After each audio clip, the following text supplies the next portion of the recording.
কারো সাথে অধিকার অথবা সম্পর্ক আছে, হ্যাঁ, এই যে সম্পর্ক আছে, অধিকার আছে, এই কৌশলের বাক্যগুলো আমরা কিভাবে করব? প্রথমে আমরা এই বাক্যের সাবজেক্ট লিখব, সেটি হচ্ছে আমাদের।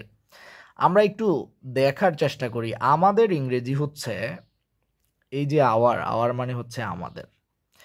সো নিয়ম অনুসারে যেহেতু বাক্যের সাবজেক্টটি হচ্ছে আমাদের, আমাদের কিন্তু এখানে আওয়ার লেখার কথা।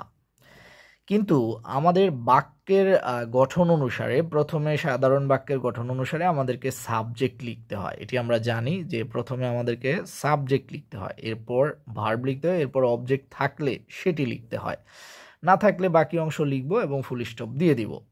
তো এই বাক্যের এই যে আওয়ার, আওয়ার অর্থ আমাদের, তো আমরা এখন কিন্তু আওয়ার লিখতে পারবো না। এর কারণ হচ্ছে এই যে আওয়ার, এর সাবজেক্টিভ ফর্ম হচ্ছে উই, এর অবজেক্টিভ ফর্ম হচ্ছে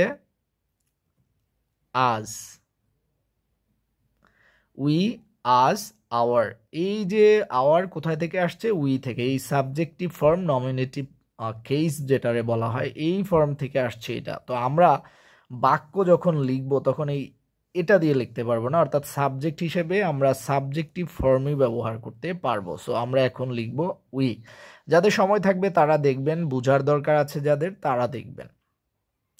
এরপর আমাদেরকে ভার্ব লিখতে হবে। যেহেতু আগেই বলেছিলাম যে অধিকার বা সম্পর্ক আছে, এরকম বাক্যগুলোর ক্ষেত্রে আমরা কিন্তু হ্যাভ অথবা হ্যাজ ব্যবহার করব। সাবজেক্টের সাথে মিল রেখে আমরা ভার্বের জায়গাটায় হ্যাভ ব্যবহার করব, উই হ্যাভ। এবার এখানে কিন্তু না বোধক শব্দ রয়েছে। উই হ্যাভ মানে হচ্ছে আমাদের আছে, আর আমরা যদি উই হ্যাভ নো লিখি তাহলে হবে আমাদের নাই। এবার সুসম্পর্ক, গুড রিলেশন।